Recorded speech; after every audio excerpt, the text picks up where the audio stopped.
Okay, a very warm welcome to our Spitzenkandidaten debate today, Road to Europe. This is an event series jointly organized with the Financial Times. My name is Guntram Wolf and I'm the director of Bruegel, and I very much look forward to today's debate. Before to debate with Bas Eickhout from the European Green Party, who's the Green Spitzenkandidat, one of the two Green Spitzenkandidat leaders today. So before I give the floor to Rochelle from the Financial Times to introduce the lead candidate, let me give a few housekeeping information. So first of all, this is obviously on the record. You're allowed to tweet and everything. Second, we do want to allow you to ask questions at the end. So all of you have a chance to, not all of you, some of you will have a chance at the end to ask some real questions in live. But during the first hour, you're free to ask questions through Slido, and there is a code which should be available on the screen at some stage, which you can type in on the Slido page. Then directly ask a question. You can also vote for questions. If you like a question particularly, please vote it up so that I can then here on my smartphone select a few questions that make it up in the list. And these questions will be on all the topics we discuss, and we will try to sort of have them during the conversation so that either you from the room or the audience that is also following us live stream has a chance to ask questions through modern technology. I think that's all for housekeeping. Rochelle, the floor over to you. Thanks very much. Thanks very much for coming today, Bas, and for everybody. Is it not working? Is that better? Yes, not better. Okay. Yeah. I'll speak a bit more Canadian, a bit more loud. There we go. I am introducing Bas Eickhout today, who is a Dutch Green Left Party member. He trained as a chemist in the Netherlands and started his career as a researcher for the Dutch environmental agencies, as well as participating in a number of UN climate summits. He became an MEP in 2009, and this time around, since 2014, was a member of the Committee on the Environment, Public Health and Food Safety. As Guntram mentioned, in November, he was selected as the co-lead candidate with German MEP Ska Keller for the Greens Party. Today we're going to cover four main topics. So the first one will be the growth agenda, second, trade, global and economics, and third one, Eurozone and Euro economy, and fourth one, competition and innovation policy. So we'll kick it off with the growth agenda and how to sustainably generate growth in Europe. Now, obviously, the Greens will touch on environment, but we are also trying to define sustainability as a bit more broadly, so social as well. And I guess we see that the European economy is strong, but is showing signs of slowing. There has been productivity lagging and a sort of persistent productivity problem in the EU. They need growth. Your manifesto says you're going to build a socially just and environmentally sustainable Europe. How will you achieve this concretely? Well, I think from our perspective, climate change policies have always been also an economic policy, and I think that for us is really the core. And I really think and we're talking about the future economy of Europe here, I think it is very important then to look at the vulnerabilities of Europe. We are very resource import dependent continent. If you compare that to other continents all over the world, we will be one of the more importing continents. So that means a lot of resources we are dependent of to import. Just one number, there will be more numbers floating around, but just on fossil fuels, we, of course, depending on the oil price, etc., but more or less give and take, we are importing 1 billion euros each day. This is also then paying that money to regimes in the Middle East, Russia, so also geopolitically we are making ourselves dependent very much to that level. So I do think there are good reasons for Europe to make and to change our economy into a, well, I will always say a resource efficient economy. What is then also very important is if you see that we all signed up to the Paris Agreement, we know that our economy should be a carbon neutral economy. You can discuss the year, but let's give and take 2050. So if you know that the world is on track in that direction, you know that Europe is vulnerable because of our import dependency, and on top of that you know that Europe can never really compete globally with the labor market, etc. So it will be on innovation. Putting that all together, it's really no rocket science, and I would say it's a no-brainer that Europe should be the one moving the first into a resource efficient economy and really investing on innovation to create new jobs that are there, to make sure that also in the future we still have an industrial base within Europe. And also the European Commission is very clearly stating that a carbon neutral or climate neutral economy can deliver additional 1 million jobs. So this is, the green agenda is inherently also an economic agenda, and that is also the reason why we are pushing for so much stronger climate action, not only from an environmental perspective, but certainly also from our future innovative economic agenda. We've seen the Gilets jaunes protest that's been kicked off by, an increase in fuel policies. We're on the same time seeing students out marching in the street. I mean, there's a lot of regions where this would be a very big adjustment socially as well.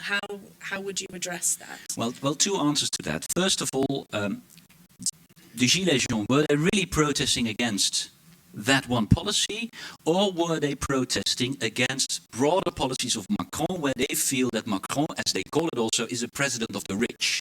His first action coming into power was to lower the tax level for the richest, which of course you can debate to what extent that has an economic impact, but politically it has a huge impact. It was very clear where he stands. And then at the same time, his first real environmental policy is just another additional tax for consumers.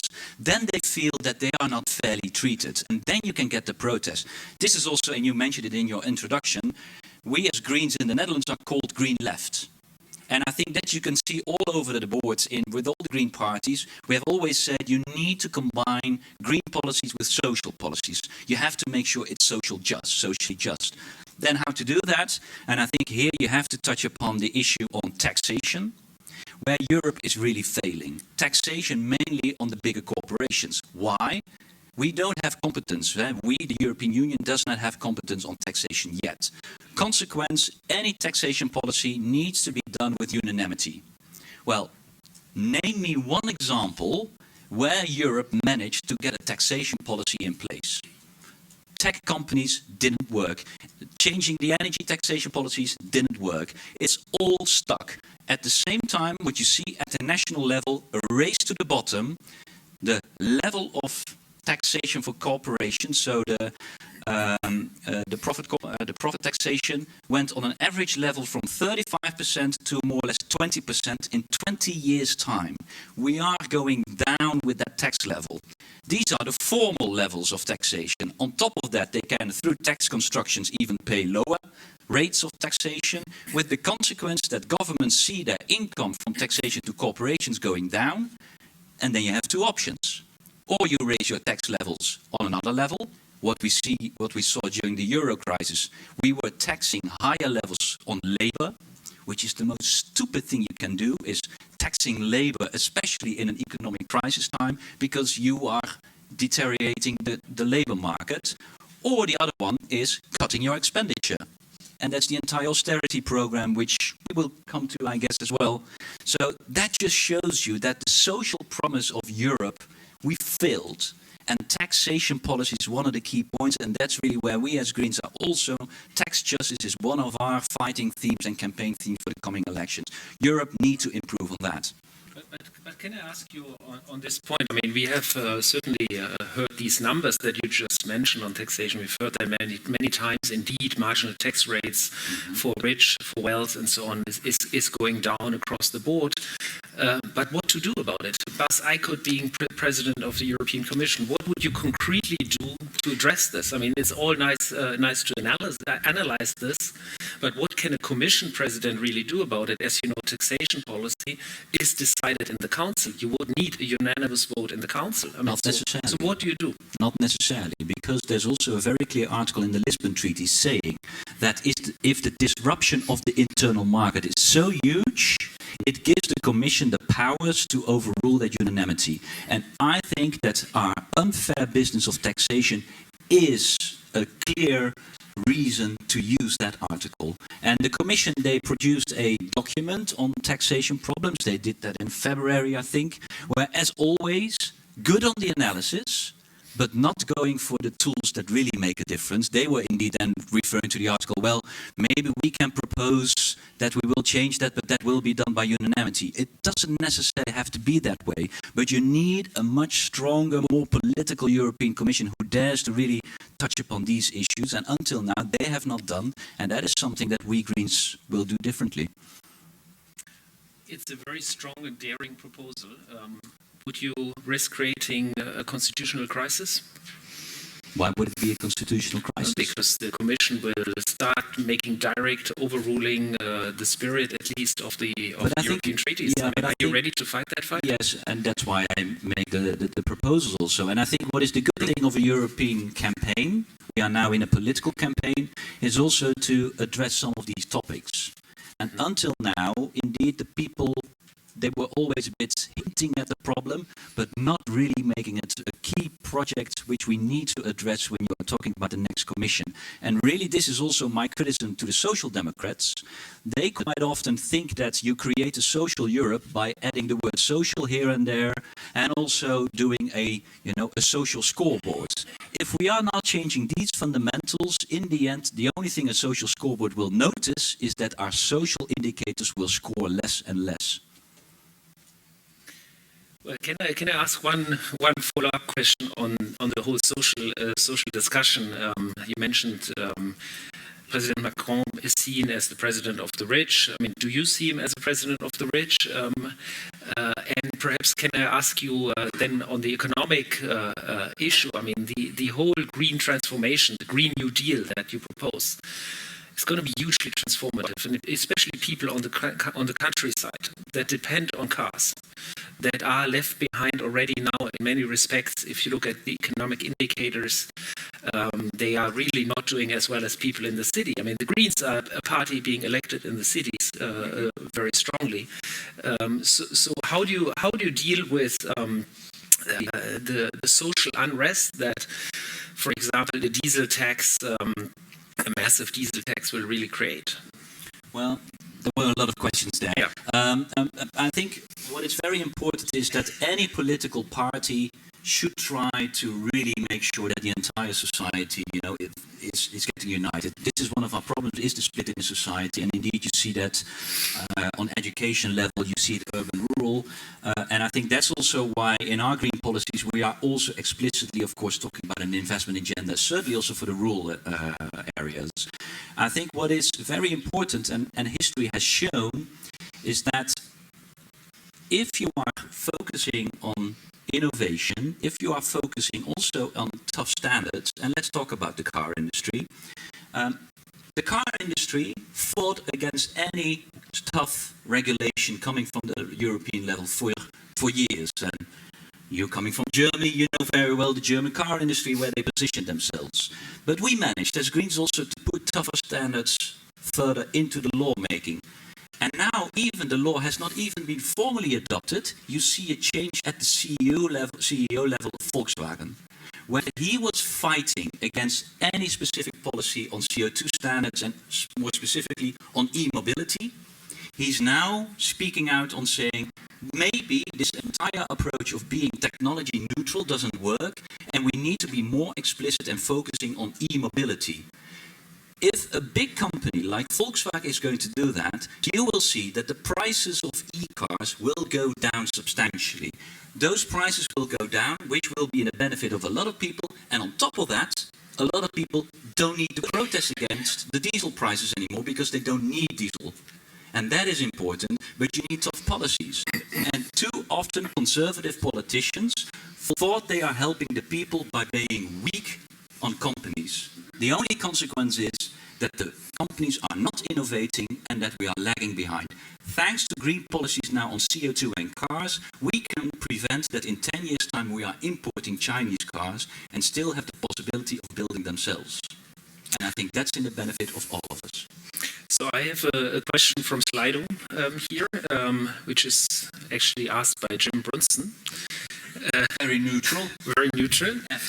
How would you change the working of the European Commission to prevent EU complicity in another Dieselgate style scandal? Yeah, that's on Dieselgate, right? I think here also very clear, what you see as a big problem is that we have created a European market halfway. So what we have done is saying, okay, we have European rules, but then on top of that, we still have national authorities who will decide who will be authorized to be on the streets. That has changed slightly now, but there's still a big problem that no European or other national institute can do a recall of cars once that has been adopted on the streets by one of the other national institutions. So what you see, we create a European market, but in our rules, we are still having a lot of powers to the national authorities. And what is important is that we have a European Commission who is daring also to challenge more the powers of those national authorities. And that is also key, because if we don't do that, we will create very complicated rules by the national member states that get into so much detail that any car manufacturer knows exactly how to get around any of the testing, which we saw with Dieselgate. In Dieselgate, though, we saw very strong reaction in the US, which was easy because they weren't domestic companies, and well, I guess they did make cars in the US, but they weren't sort of their national champions, their cars.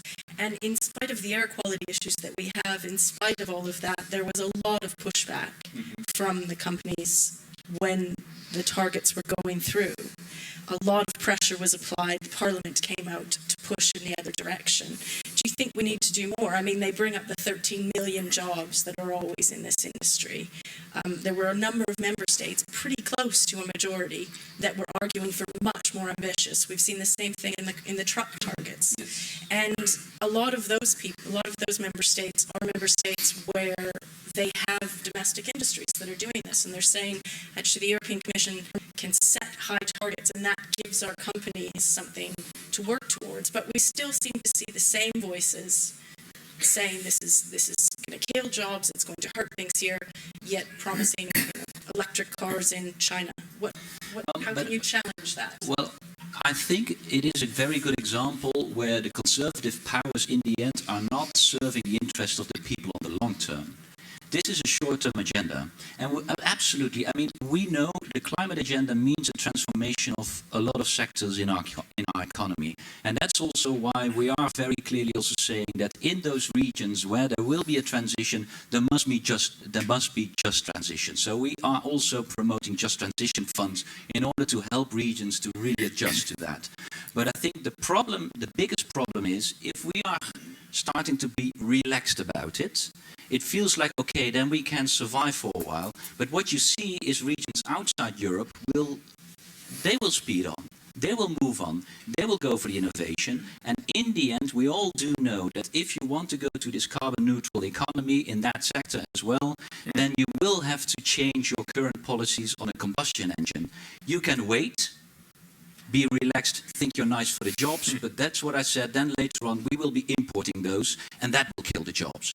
Or you can push them now, go for innovation, and see Volkswagen adjusting their policies now already, saying, hey, we need to adjust our policies. And that's exactly what we need, that they see the future is there, we are moving there, and we can keep the innovation within Europe. And that is thanks to policies that we put in place instead of being relaxed to them.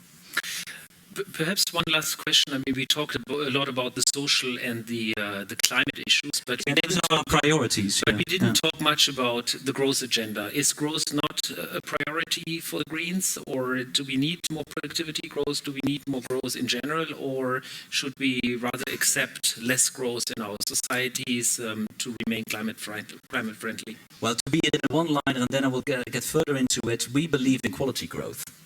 And to be very honest, if you look at the future economy, which is a more resource efficient economy, you will see that the growth will be less. Let's be honest about that. The idea that we can have it all with a resource efficient economy and then at the same time having huge GDP rates, no.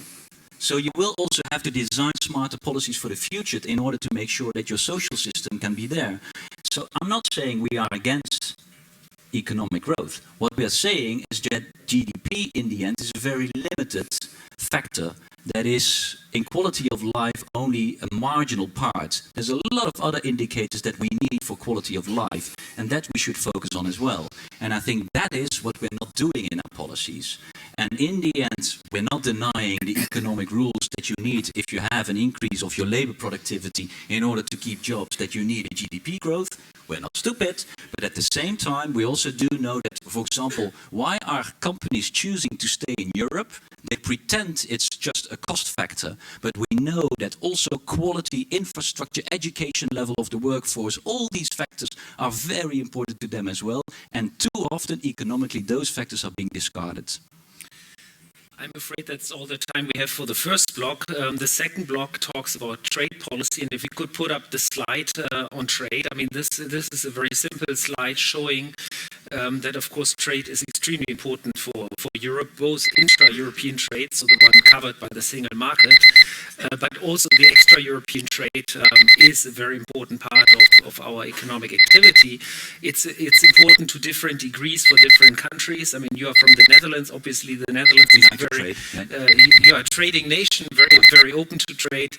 But look at German numbers. The average export of a German citizen is something like 21,000 euros per year, while the one for French is still 12,000 euros per year. So we are really very open economies. Now, the Greens traditionally have been relatively skeptical on trade deals in the European Parliament. So I guess my starting question is how do you deal with the trade deal, with the trade tensions, the global trade tensions that we are currently seeing if you became the Commission President? Would you support the multilateral trading system as it stands currently?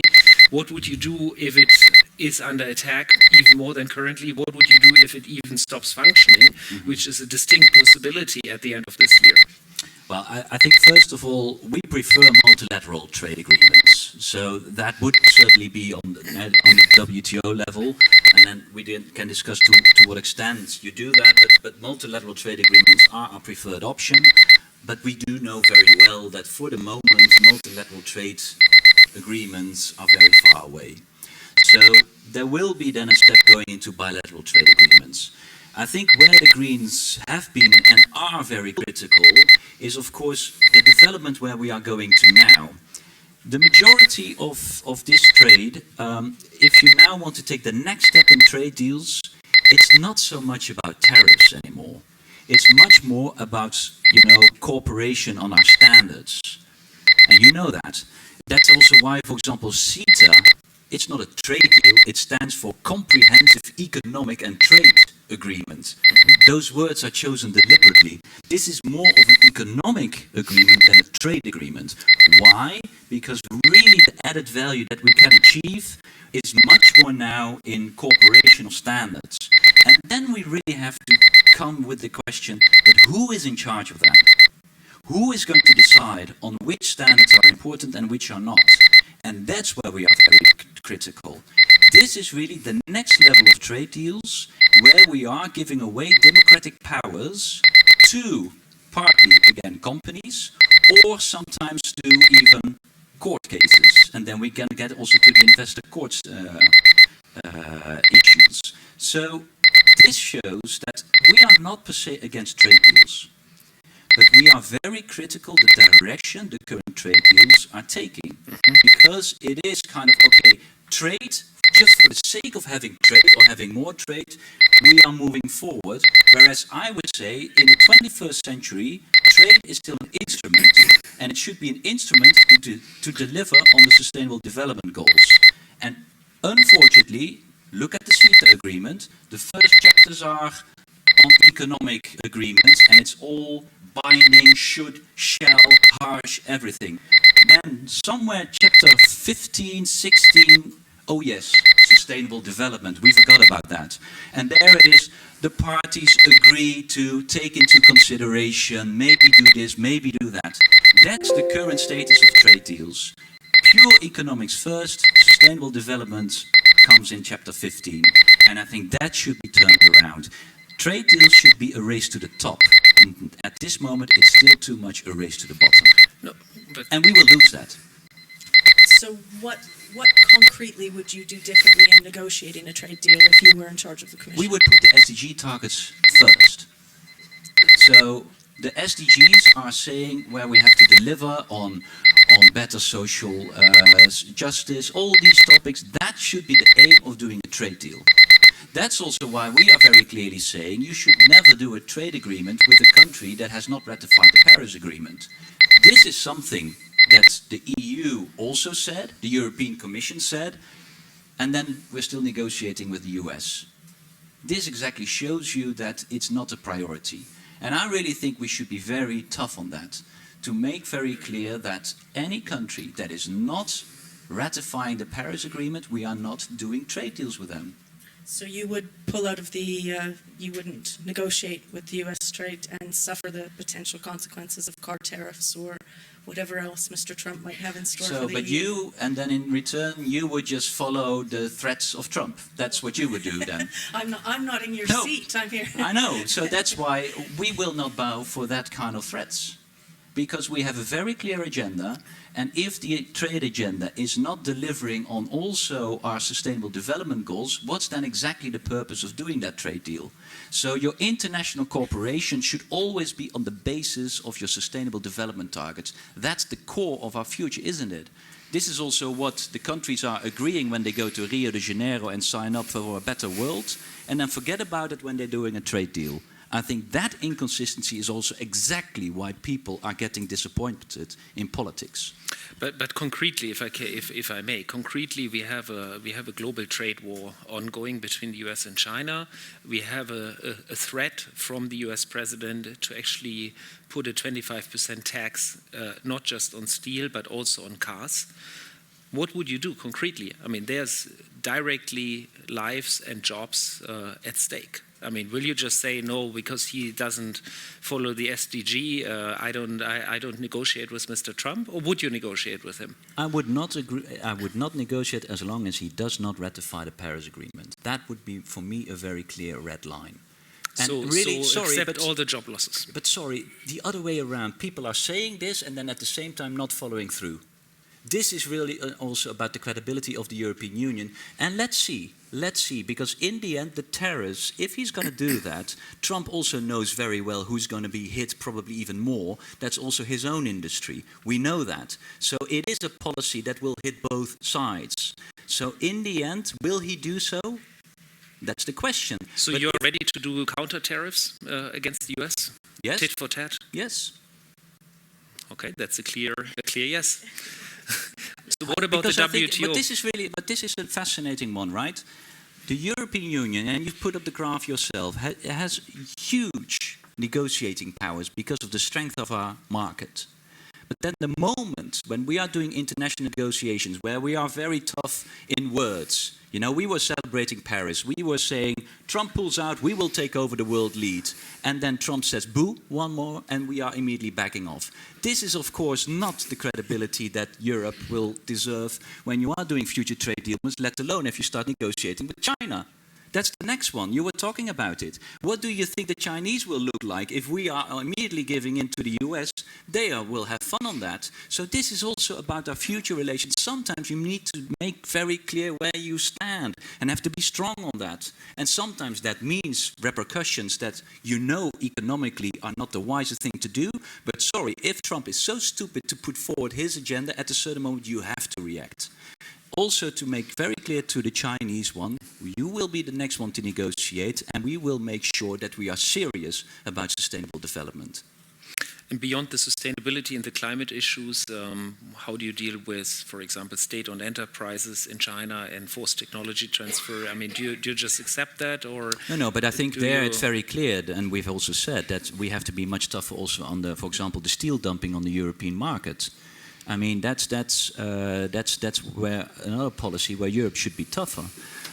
On what I think what we should do more, and this is also an important one where you can also combine trade policies and climate policies. When we are designing our own emission trading system, putting a price on carbon, what we have done is creating a very difficult system by giving free allowances to a large extent to companies who have international competition, and with those free allowances also weakening the functioning of your trading system, because your trading system is then also being polluted with free allowances on it. So you don't have a very well-functioning internal system. You can make that very much a very good functioning system, everything to be on the trading market, so everything should, every party should do that, but then you need to protect those companies who are having international competition at the border.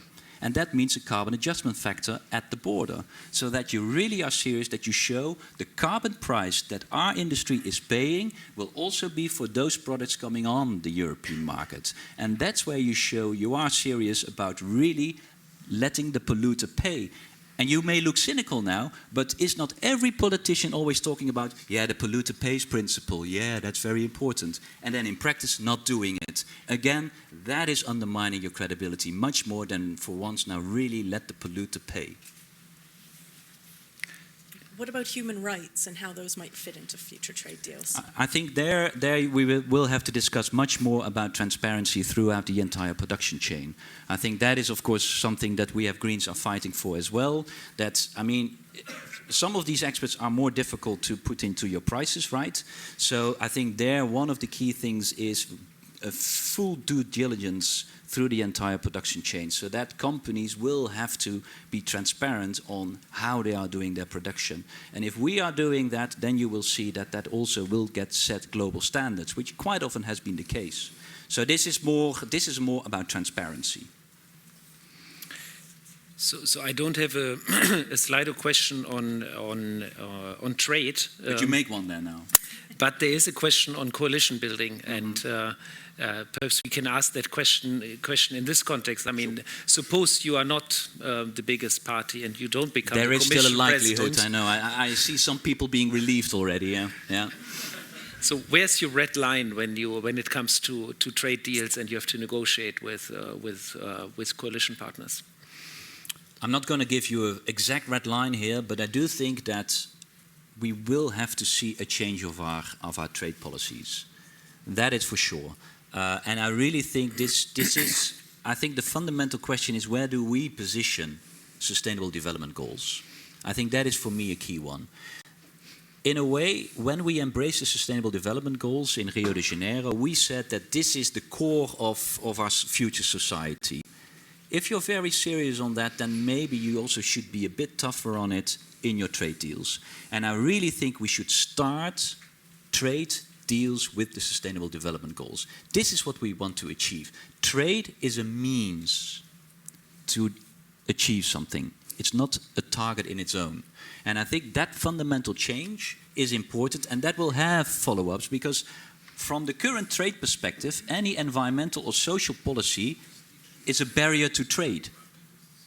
So in WTO terms, we can do an environmental policy if we can tell them and show them that this is not a protectionist measure, but that it's, you know, for environmental purpose. So then WTO will say, we allow you this barrier to trade. Only that language already shows you the problem. Why is an environmental policy or a social policy a barrier to trade? Just think of that. That language, you use it on a daily basis, but it's weird.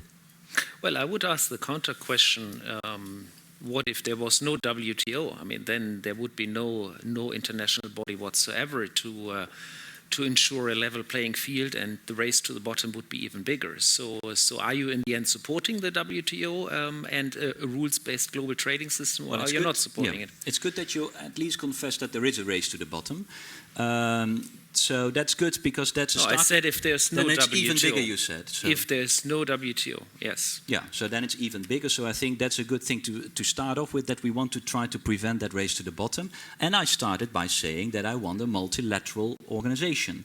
That's WTO. But I want WTO also to make the UN targets first. And on that basis, being the fair judge of trade agreements, because I do think that there is a need of an objective judge there.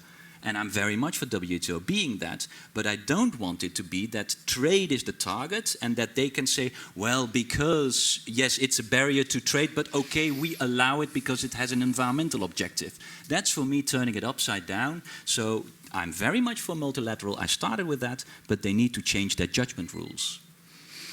Okay, so let's move to the third block, which is on the Eurozone and the EU economy. If we could put up the slide, the next slide. So this is a slide that looks from an upcoming paper of ours that looks at regional growth or regional convergence in the European Union. And basically the red regions are the ones that have strongly underperformed compared to where they should have been in the last 15 years, given a normal convergence equation. And so you see Greece, of course, looks very bad. The south of Italy looks very bad. There's problems in Spain, in the south of Spain, Andalusia. But you also see the north and the east of France. And so you see sort of a rural-urban divide in France very clearly. And by the way, you see a lot of red dots in the UK. And on trade, we didn't discuss the UK, but perhaps you want to comment at some stage also on Brexit. So I guess my question is, I mean, we are getting into, I mean, if you became the Commission President, that's the state of affairs you take over, right? I mean, it's not a union where every region is doing well. I mean, the east of Europe is doing relatively well, but by the way, if you dig in, you will see that the growth is much stronger in the sort of richer percentiles of the quintiles of the population, while the bottom 50% haven't converged much in the east of Europe. So you actually would inherit, if I may say so, a union full of divergences, partly related to the Eurozone, partly related to domestic factors. You come in as a Commission President. What would you do? I mean, how do you address this issue? How do you address the reds? I think the biggest issue is here, of course, lack of investment. And I think you also have to put yourself the question, where does that come from? And I think partly this is also a problem created by Europe. For example, let's focus on Greece. The way we addressed Greece during the Euro crisis was, of course, in an economic downturn, push them to cut their expenditure even further.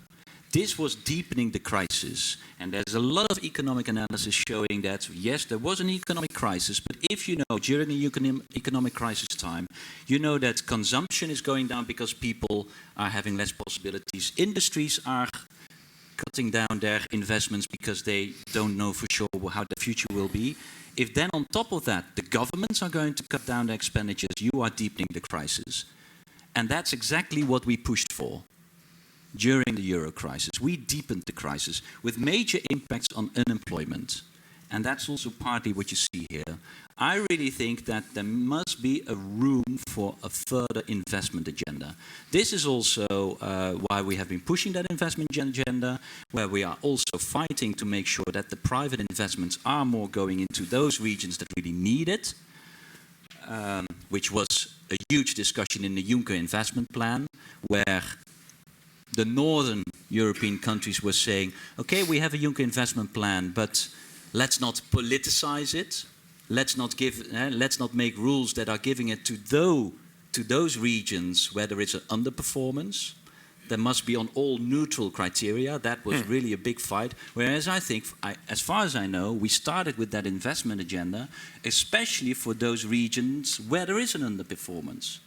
And I think so that you is would do some sort of a Juncker Plan 2.0 for the red regions? Is that the way I understand you? exactly, but then a real investment plan that is really helping in getting convergence. This also means, yes, we want to change the rules of our Stability and Growth Pact, because we do feel that there is too little room for investments, especially in economic problematic times. There is hardly any room for anti-cyclical policies, and I think that is also a problem.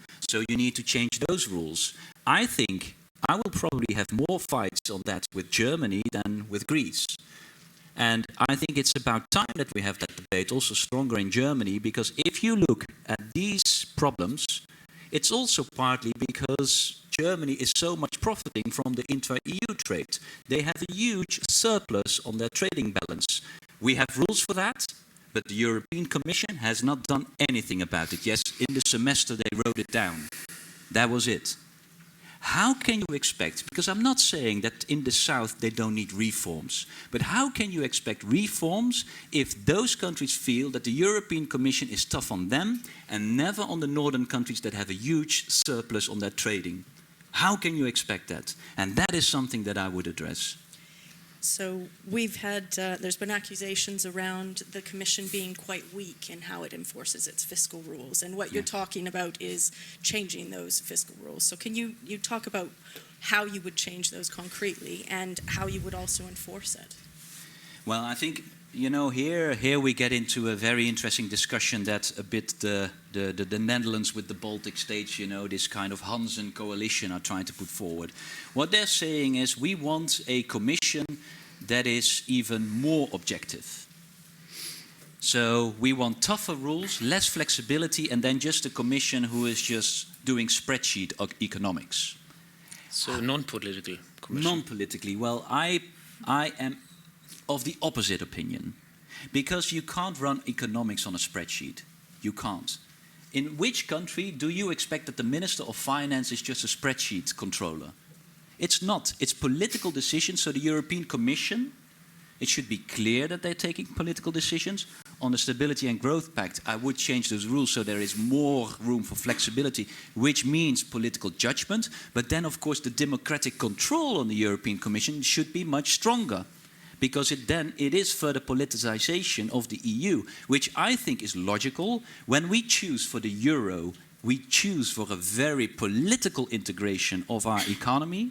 Then you also are very clear that this means that you will have somewhere more political guidance, but then you also need to improve the political and democratic control of the European Commission. That's the direction. And then you have to be fair to the people, that it's politics. Economics is politics. And it's not how the Dutch and others are now portraying it, as if it's a kind of a spreadsheet check. If that's going to do, we will never get it out of this system. And I think that's a debate we need to have. But who is the democratic control of you when you take a fiscal policy decision or a recommendation in the Stability and Growth Pact? Well, first, or in the MIP for that matter? I mean, I think there's lots of parliamentarians out here in Europe that would say we perfectly control what the German government is doing. I mean, that's certainly what the members of the Bundestag are thinking, and the same for the Dutch parliament, I'm sure. So do you want to take away the democratic control from the national parliaments? No. No, I said more democratic control. So now you talk about taking away. What I'm saying is that Brussels is not democratically controlled good enough. First of all, the European Parliament really should have the right to make sure that an individual commissioner can be sent off. So in the responsible, we made it a couple of years. We gave more tools to the European Commission. We even created a vice president. So having more political powers, I think the Dutch were pushing for that, because as long as the Dutch thought they will be tough on Greece and Italy, we're fine.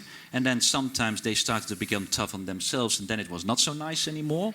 Well, sorry, that's when you have a more political commission. But then we also need to increase our democratic powers on that individual commissioner. And I want much more transparency in the Council or in the Eurogroup, for that matters. And we're discussing more the Eurogroup here. If there is one, and I think, I didn't watch Varoufakis last week, but I'm pretty sure he was complaining about the Eurogroup as well.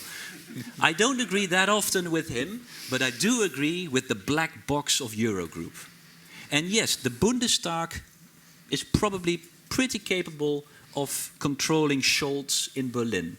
But do they know exactly what he's saying in Brussels? Do we as Dutch exactly know what our minister is saying in Brussels? Do the Italians know exactly what they say in Brussels? No. The black box of the Eurogroup, that really should change drastically in order to make clear that it's politics taking place and there also should be democratic control of that system there. And then I think you will have more room for investments, and that of course should be done. The alternative is, I mean, this picture would have been much worse if we did not have the ECB. Well, that's a democratic problem. And too many politicians have been very happy that the ECB did some of its policies without any democratic control. I think that's a much bigger problem than what I'm promoting here. But can I ask you still sort of on the initial question? I mean, so what concretely do we do about growth in Greece, growth in Italy, growth in parts of France? I mean, if you even want to constrain the ECB, I mean, who in the end is going to help? I mean, you talked a lot about the fiscal rules and different interpretation, but a lot of the constraints that are being that Greece and also Italy is confronted with have less to do with the fiscal rules and much more to do with the fact that they have a high debt level, that financial markets impose constraints on their ability to borrow, that we even want some market discipline through financial markets. So are you saying we should just give debt relief to Greece and support Italian investment through European taxpayers, or how do we go about in really dealing with this growth problem? No, I think once you are more politicizing the room for investments, what I was promoting, then of course you also can steer more in which direction the investment should go. And I think that is a very important one. And you will not be surprised that then, of course, I am combining that investment agenda again with my green agenda, talking about a future economy, which we did in the first block. You have to make that combination. And there's a lot of potential in Italy, but it's indeed underutilized. And I think that's partly you can overcome that with a investment agenda. And at the same time, then you can also ask in return some of the reforms that are needed in Italy. So again, I'm not saying that Italy itself should not do reforms, and I'm not saying that Europe and the European Commission should also have a debate on that, but what I'm saying is that you have a much more credible agenda if you are combining those questions and demands you put on those countries, if you combine it with a credible investment agenda that is also helping them. And on Greece, last point on debt relief, you know that the Greens have been saying the debt levels of Greece are so high that there must be a certain level of debt relief. But that is for Greece a very specific case. And I think that is something, by the way, we promise it to Greece. Again here, talking about credibility, we pushed them in all kind of reforms. We pushed them in a huge austerity agenda, which they did, and then we said, once you do that, we will talk debt relief. Oops, we forgot about the second part. We're not talking about it anymore. Again, what's your credibility in Netherlands and Germany if you do that promise and you do not fulfill that promise? Then, of course, at a certain moment, you will create an atmosphere that in Greece they say, you know, what am I doing here in the European Union? And then all the politicians are suddenly surprised that there is so much Euro-criticism. There you really, if you are promising a debate on debt relief once Greece has done its reforms, I think it's about time that we follow up that promise to them, isn't it? We've had proposals that have been for discussions going back to the Eurozone reform, Eurozone black box, as it will. So reform proposals there around Eurozone finance minister, Eurozone budget, various discussion points. How would you complete the Eurozone architecture? How would you change it? I think in a general one, I think one of the biggest things that we need to create is still more solidarity within the Eurozone. And yes, some people will immediately call that a transfer union, right? It's like, oh, transfer union. But maybe to make very clear, the Eurozone is a transfer union. It's a transfer union mainly of goods from north to south. It is. The country profiting the most of the Eurozone is Germany. All the analysis show they are profiting a lot on the Eurozone. It's a transfer union. And then we also have to make sure that maybe at a certain levels we need to also really complete the Eurozone policies by also creating more solidarity the other way around. And I still think that one of the easiest ways is by looking at our debt levels. And yes, I think Eurobonds can be a very good promise there. And I would do it in a clever way where you say we are making Eurobonds to the level of 60%, because that will create an incentive for all the countries to lower their debt levels to that level, because higher will become more expensive, and then to that 60% you are making Eurobonds, so you are creating solidarity in the system. And yes, you can call that transfer union whatever you want, but I really think we should be very honest to everyone in the European Union. We choose for the euro, we choose for the eurozone. With that, we created a transfer union, and maybe it's about time to complete that reform instead of now doing it halfway, which is again mostly profiting the richer countries in the EU. And that's exactly that feeling that Europe is not playing out in a fair way until now. Well, perhaps we created a transfer union, but certainly when we created it, we promised to the citizens that we wouldn't create it. So that's yeah, but that's exactly what my Helmut Kohl was but that's saying. exactly my complaint and accusation, that was a false promise. So one last word on this island, which has a lot of red, UK and Brexit. Yes. You being the Commission President, what kind of relation will you establish with the UK? Well, I think the political answer is that they should decide first. You know, I still hope that we can prevent the Brexit. It's really a lose-lose case for all of us. So in that sense, if we can still prevent it, it would be something important to me to establish that. I'm not sure we can. But if we can, if it will not be a, and there will be a Brexit, I think what is very important is that it's in our best interest to keep our markets as close as possible. And yes, that means de facto, it means a soft Brexit. But to be very honest, I think the only possible majority you can find in the British society on a Brexit is a softer Brexit than what Theresa May is pushing for now. The attitude of the EU has been, okay, these are your red lines. If these are your red lines, this will be the Brexit agreement. But I think it's about time that we are really also making clear that trying to get a Brexit through party politics with a majority in the Tory party instead of a majority in the society is not giving a Brexit that will at least keep the problems as small as possible. Follow up, or shall we move on? I think the next block. I thought you would come in now. I don't know that I can say that calmly.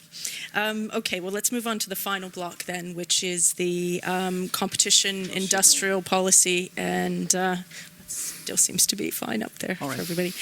So competition policy, industrial policy, and innovation. You've touched on innovation, but we'll probably leave that to the end. So if we start with competition policy, we've had a fairly concrete example recently with the veto of the Siemens-Alstom merger, which really ignited this debate. So the Franco-German push to say we need to really help Siemens-Alstom to become a world-beating sort of company to compete against this Chinese competitor who may be coming eventually, compared to the Commission and Commissioner Vestager, who stood the ground and said, actually, the facts don't support that case. The companies needed to do something quite dramatic to get approval and decided against it, so she vetoed it.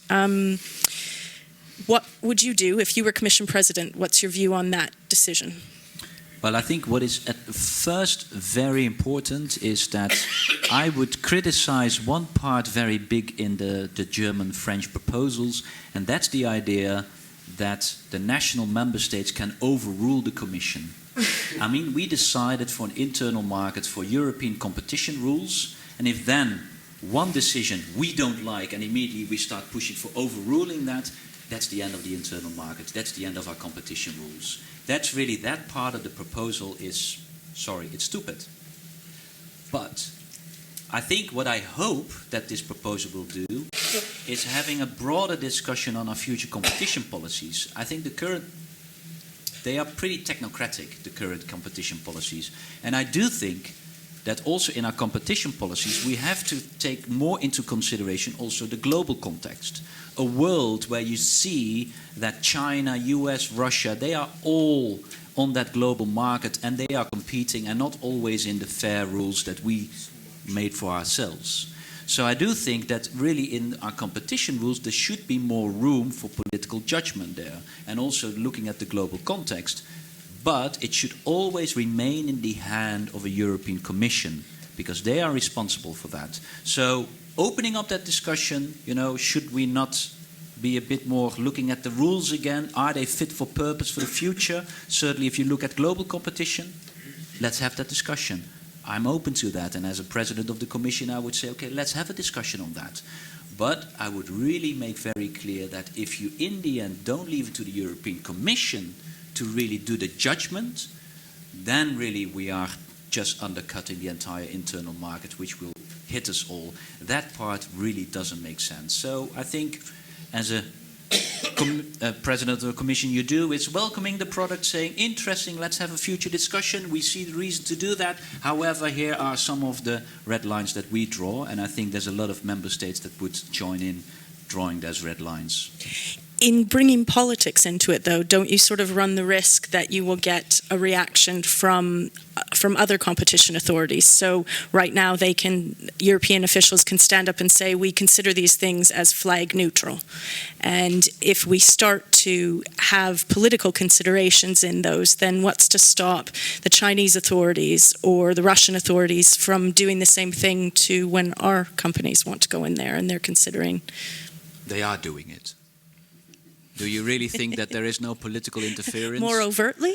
Yeah, but this is really sometimes a bit the naive European attitude that we think that the entire world is a kind of a fair market where everyone is on fair rules. It's a brutal world outside. And I think it's about time that the Europeans become a bit less naive on this, that they know that this is the case. I still think that it's very important to base it on your rules, but in those rules you will have a bit more flexibility. Again, you have to increase your political accountability of course, who is doing that. I think that is very important as well. But we do know that internationally, these are all geopolitical tools that people are working with. And of course we can still think that that is unfair, but I also think it's about time that we do realize that this is also in the global context we are acting.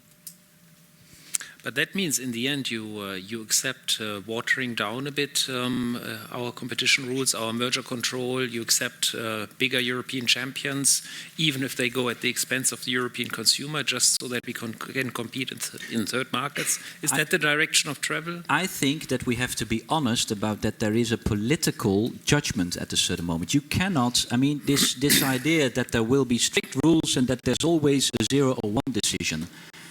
For now, Vestager is politically deciding on which files she's interfering or not. For example, on tax avoidance. Why is she doing Apple and not others? Mm-hmm. She's not doing a full analysis of where she is going to do it. It's quite ad hoc.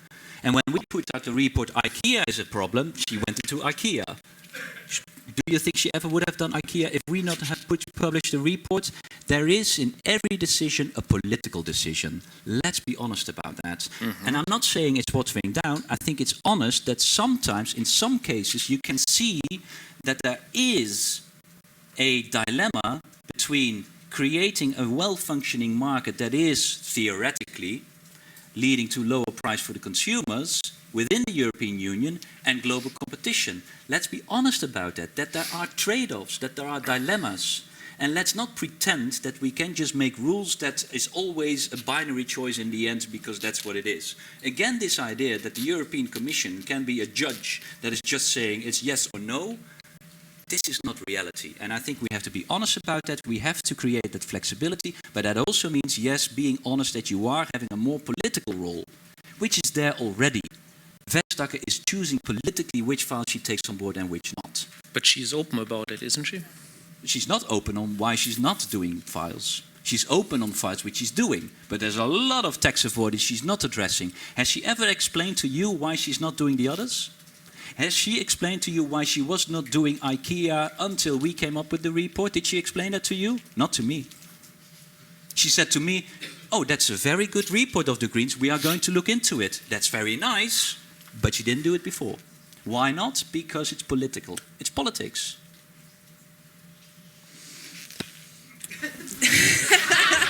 I'll have another glass of water. I think it's definitely acknowledged politics within the choice of some cases, and in the speed of some cases, and possibly also in the timing of announcement of some decisions. And some of the decisions are postponed indeed and all that. But in the specific decisions of themselves, in the merger control rules, in the predictability, in the ability to withstand the ECJ challenge, I think that's where my understanding is that's where the nub of keeping the rules predictable and to the rules is important.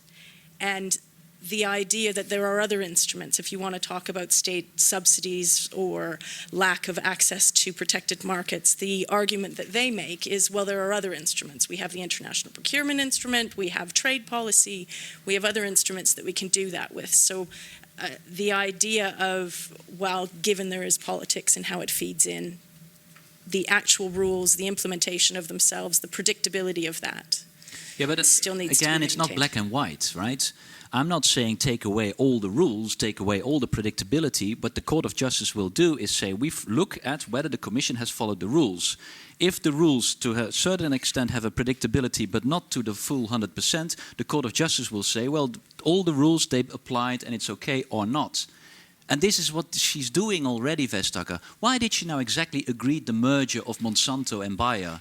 Why exactly? There's a lot of people saying, well, we read the rules differently. So there was also there a political decision in the end to say, yes, it's possible. But there already you see there is a political debate possible. So again, I'm not saying no rules.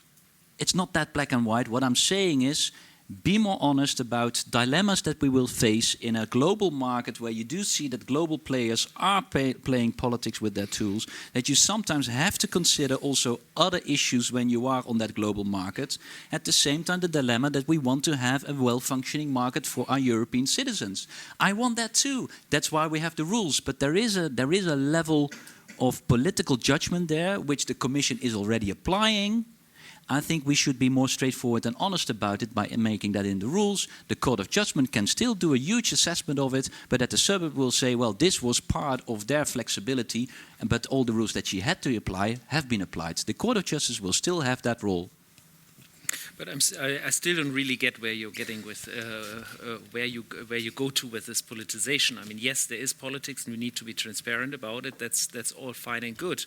But what does it mean concretely for decisions? I mean, take the Siemens Alstom again. I mean, Manfred Weber, your competitor for the position, tweeted, "No, this was a big mistake. This decision, we should have allowed the merger because we need to compete with China." It would have meant also 51% of the European market share would have been in the hand of one company, which probably means taxpayers that pay for these trains would have paid extra. And Margrethe Vestager, in her ruling, has clearly said, well, Siemens and Alstom could not make the case clearly that there would be lots of efficiency gains and prices would be lower. So in the end, yes, it was a decision that will have to stand in the Court of Justice. Yes, there may have been some politics in there, but at the end of the day, at the end of the day, I mean, would you, as a Commission President, support that decision, or would you have allowed it? I mean, would you want to have bigger European companies, even if it means higher prices for consumers? In this case, I think I would have followed Vestager's decision. I mean, I also did not tweet that. I found that a very stupid tweet of Manfred Weber. I mean, on what basis did he say that? I think because she followed the current rules. What I'm saying is that for future decisions, there might be that you have to consider also that global market. Or you will be surprised, I think there should be in the competition rules more room for sustainability. Just one example, in the Netherlands, where there was a consortium of parties saying we want to make sure that there is more consideration of animal welfare in our chicken products.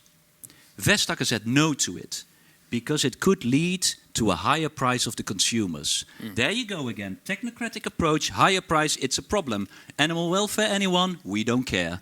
Exactly, that's the problem. The world is complex outside. There should be room for political dilemmas. And then, of course, you should be clear about why you decided something, taking into consideration that political dilemma. Right.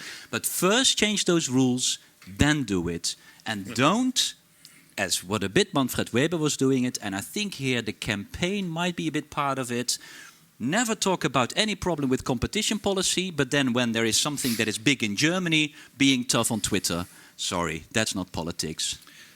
So coming to Slido, you mentioned animal welfare is one criterion that could play into competition policy. Yeah. A person called Paul asked the question, in light of the Siemens-Alstom debate, in order to maintain its status as a world leader in clean energy, will the EU need to change its competition policy?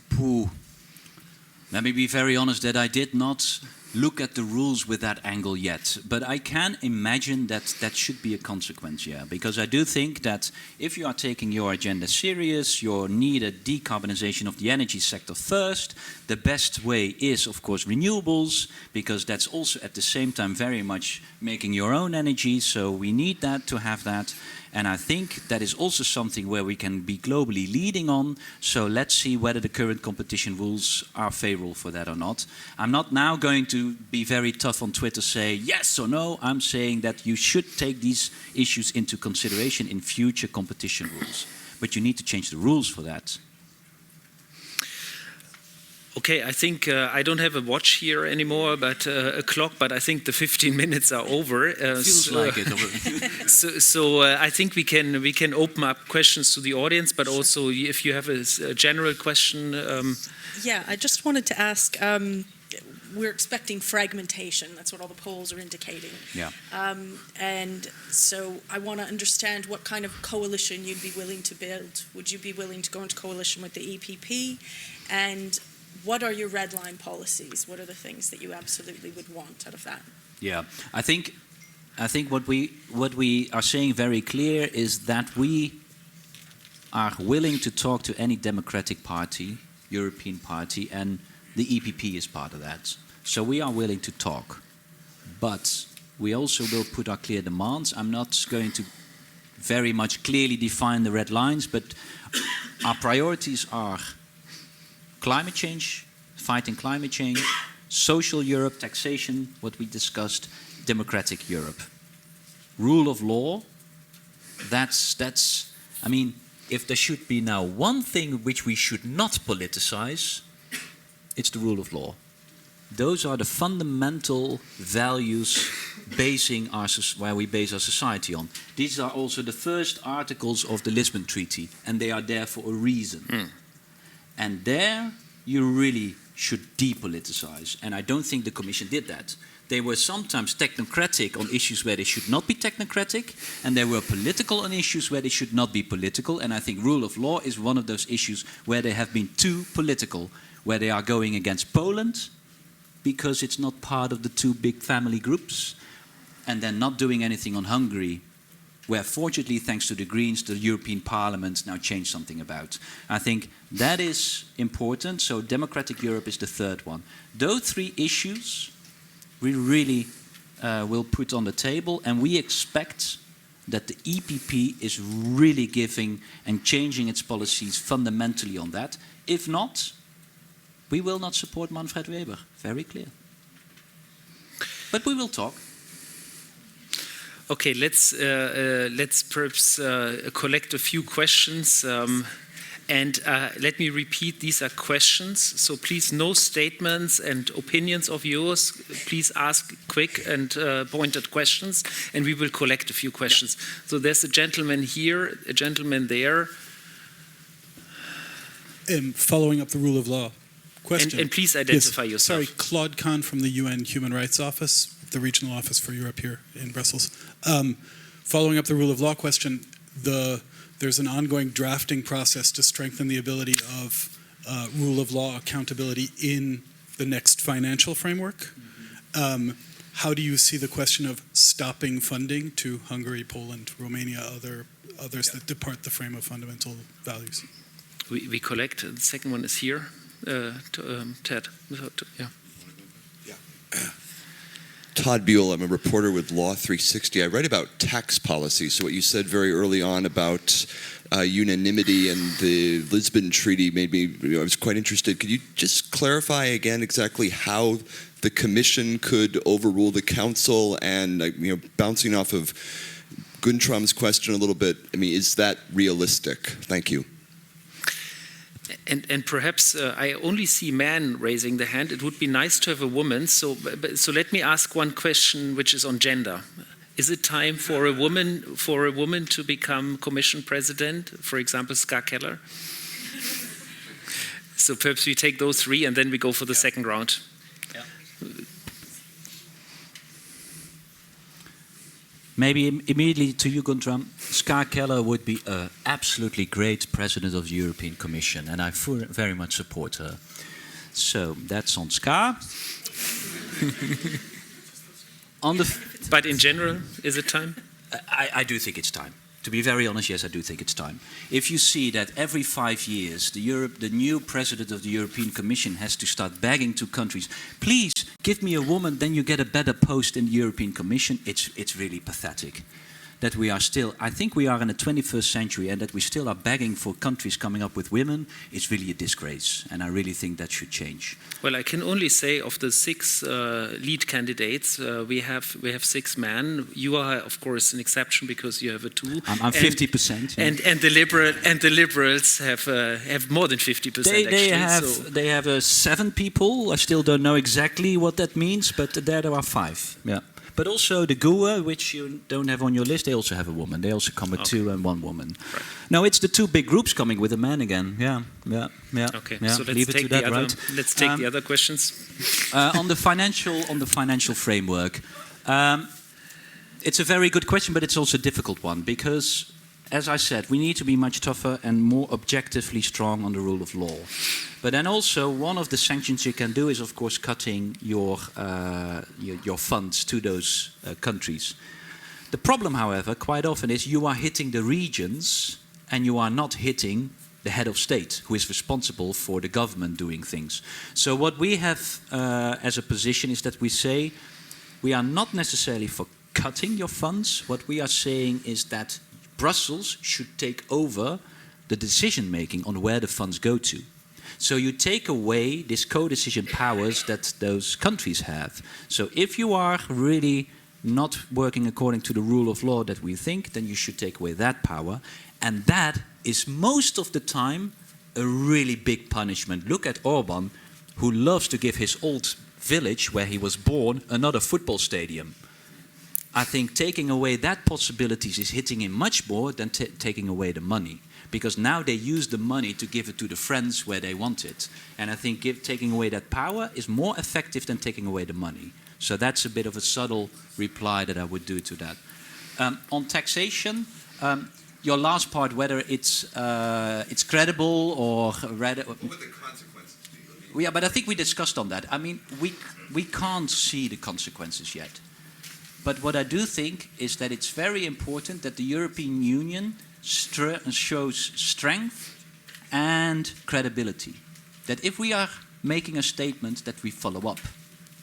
Because in the end, certainly in negotiations with the United States, it's much more important to stick to your position and be credible instead of showing your weakness and knowing that you will be a playball. Where that will end, we don't know. But also, the other way around, we don't know where it will end if you are showing your flexibility. And then on the article, and the problem is, I forgot the exact article. That I think it's 116, right? Yeah, I had it in the back of my mind, but I didn't dare to throw it out, because if it's the wrong, I will get that back. But it is Article 116 of the treaty.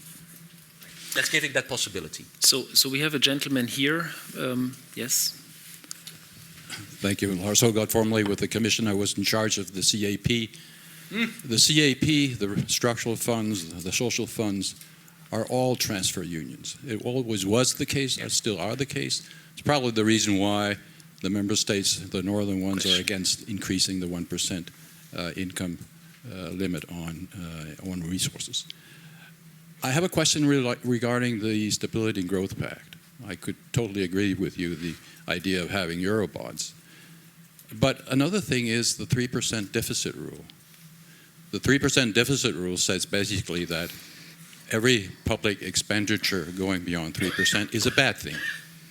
Why not make a clear distinction, like companies do, between investments, which are productivity enhancing, like research and development, education, infrastructure, highways, so golden rule, so forth, and create a positive list, because otherwise it's completely open. Okay. A positive list on what kind of public expenditure is considered to be investment and should therefore be excluded from the 3% deficit rule, which are productivity enhancing and so forth. Okay. Thank you. Okay, thank you. So then there is a question. Let me take in the back. I think the gentleman there in the back was asking a question. All the way at the back. There's a woman. Oh, and there, absolutely.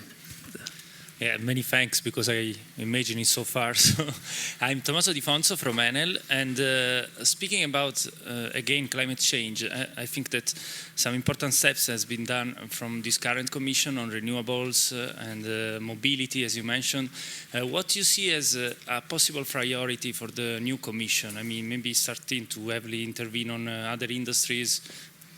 So priority for the new commission. Thank you. Thank you. The third question is here, the lady. Second row on the right, yes. Hello, I'm Eleanor. I'm here as a youth ambassador. It's great, Bas Eickhout, to hear you talk about the SDGs in the context of trade. We know the SDGs are a global agenda and they need to be achieved with a global solidarity. I was wondering if you could reflect a bit on their relationship with African countries and other developing countries, and beyond trade, what's Europe's role in ensuring that we achieve the SDGs by 2030?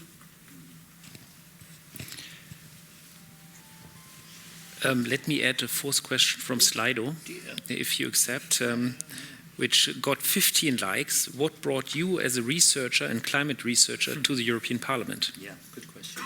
So, Sometimes wonder too. First on the transfer union, and it was a bit the golden rule you were referring to, right?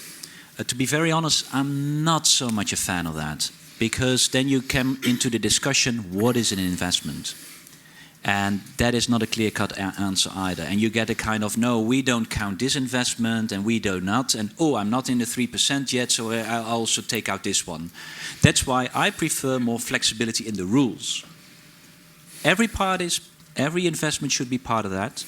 So you should have a guidance in that direction, but there is flexibility, and on the basis of that the Commission gave, which by the way the Commission has. The Commission has this flexibility, but they are not always good in arguing for it. And by the way, this one, what was one of the most stupid remarks over the last 5 years was Juncker's remark, because it's France. That was because we know it was not exactly the reasoning why the Commission did it. But of course, Juncker was doing this a bit. It's Juncker's humor doesn't always, and it doesn't land well that often. I have to say. And of course, now still a lot of people say, "See, this is the Commission because it's France. They get more flexibility." Whereas no, he should have said there are good reasons why there is flexibility in the rules, and this and this and this is the argument why France is getting it. But he probably had not have the arguments in his head, and that's why he said because it's France. Very funny, but it undermined the role of the Commission totally. Stupid. And I think that flexibility I prefer than getting into a discussion which investment is part of it and which not. So that would be my answer on that one. On the future for the next Commission, I still think we're not there yet with energy and transport. I mean, energy, still infrastructure, huge challenges. We still need a coal phase out. On transport, aviation, need to talk about aviation. But on the others, I think what is very important is the energy intensive industry. If you see how they now need to move to a zero carbon economy, then it's very clear that the energy intensive industry needs industry support for innovation. That's why we need a stronger ETS system. If you have a stronger ETS system with your border checks, then your revenues can go up, and those revenues should be allocated much more to innovation for those energy intensive industries that we are doing now. That's a fight with the ministers of finance because they hate it that money gets allocated. But I think that's also the clarity that industry deserves and needs in order to push them to zero carbon. That's the price I'm willing to pay for getting the industry moving. But I think the energy-intensive industry is really the next step that we have to work on. So steel, cement, chemicals. Developing countries. To be very honest, I do think the trade agenda is very crucial because, of course, we can talk about the ODA money and all that, but it's peanuts if we don't get our trade policies in place. And it's the same with CAP reform. Also, our agriculture policies, if we don't make them fair and green, you can talk about any ODA money, what we want, but that we take away with agriculture policy. So I think that is very important. But of course, when we are talking about investments and ODA money to developing countries, it should be much more long-term focused. What you see now is that, there is a migration crisis and all the ODA money goes to the migration crisis, not realizing if we don't do something about other policies, the migration crisis of the future might be much bigger than what we are trying to address now. So I think future-oriented ODA money is also there very important. Why did I go into the European Parliament? You asked it through through Slido. 14 likes. So it's 14 likes. The most liked question. I think 10 years ago. This really sounds like granddad talking. 10 years ago, when I was still young. You're still pretty young. 10 years ago, I got frustrated by seeing that all your analysis and scientific research on climate change was giving one very clear message, and that is we can do something about it. It's good for the economy, but we should do it now. And to be very honest, this is still the message of all the climate researchers 10 years later. We can do it, we should do it, and it's also best if we do it. The problem was at the political level. And I thought I have two options in 2008 when I decided. I can become old and cynical and just shout at the television that all the politicians are stupid, which, by the way, is an option I can still do, of course, later on. Or at least I can try to change it myself, go into politics, and then later on see maybe that indeed I go for the cynical option later on anyhow. And that's why I went into politics. And then maybe on a positive note, it's not that bad, politics. I even liked it, and I still like it. Very good. So I think we have time for 2 or 3 more. There's the gentleman with the white here at the back.